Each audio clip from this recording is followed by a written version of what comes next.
cette conférence de presse au cours de laquelle je vais partager avec vous ma lecture sur une question d'intérêt national ayant suscité des discussions animées et des commentaires acerbes, en l'occurrence la mise en liberté provisoire de Madame Sylvie Marie-Aimée Valentin, épouse Bongo, ancienne première dame du Gabon, et de Monsieur Noureddine Bongo Valentin, son fils. Bien que je n'ai pas la prétention de répondre à toutes les critiques dans le cadre de cette conférence de presse, certaines allégations fallacieuses m'obligent cependant, par devoir de conscience professionnelle, et je dois le préciser par commodité pédagogique, à rappeler certaines dispositions légales ayant servi de cadre de référence à cette décision.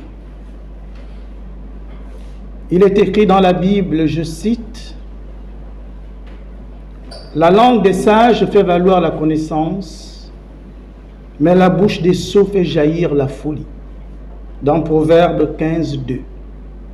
J'éviterai donc d'être un sot en articulant mon propos autour de 3 points.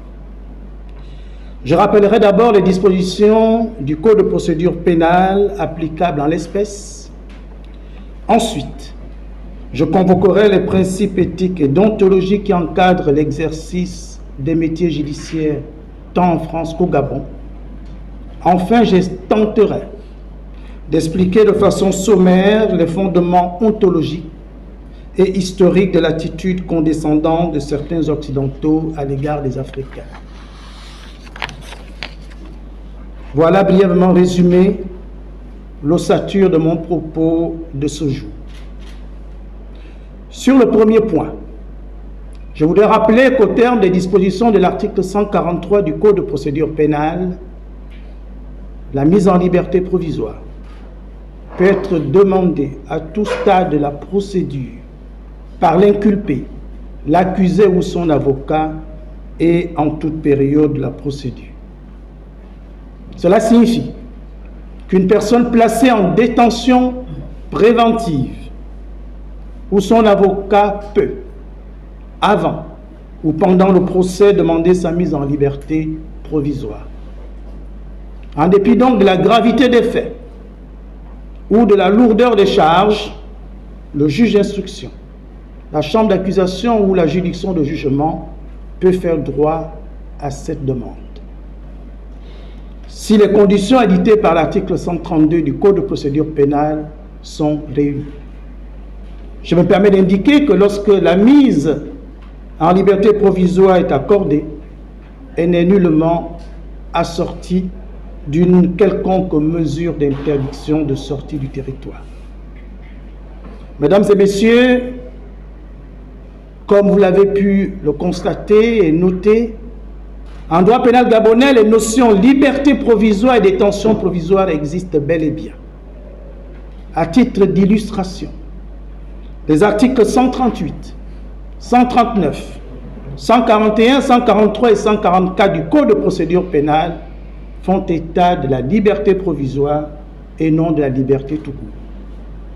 Et les articles 132, 133, 134, 140, 146 et 147 font référence à la détention préventive et non à la détention provisoire, comme l'a insinué malencontreusement un avocat.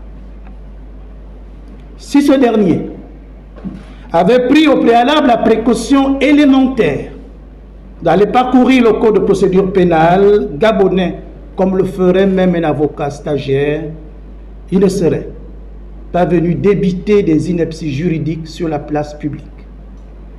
Je persiste ici qu'en droit pénal gabonais, il existe bel et bien la liberté provisoire et la détention préventive, et que je n'ai commis aucune erreur de droit.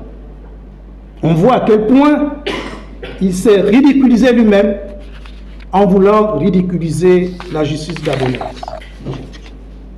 Sur le deuxième point, je tiens à souligner que les personnels judiciaires sont soumis aux principes et règles déontologiques déterminant un devoir-être et un savoir-être. Ainsi, magistrats et auxiliaires de justice se doivent respect mutuel, et ce, par-delà même les frontières. S'agissant des avocats exerçant en France, je voudrais rappeler qu'ils sont tenus, selon les dispositions de l'article 10 du Règlement intérieur national des barreaux français relatif aux communications et interventions publiques, d'observer les devoirs de modération et de délicatesse que leur imposent les règles, usages. Le procès, la date a été fixée. Il y a des mécanismes pour faire comparaître les personnes qui vivent à l'étranger. Il y a des mécanismes juridiques et ces mécanismes seront mis en branle. Maintenant, s'ils ne se présentent pas, la Cour criminelle va tirer les conséquences de droit qui s'imposent. C'est tout ce que je peux vous dire.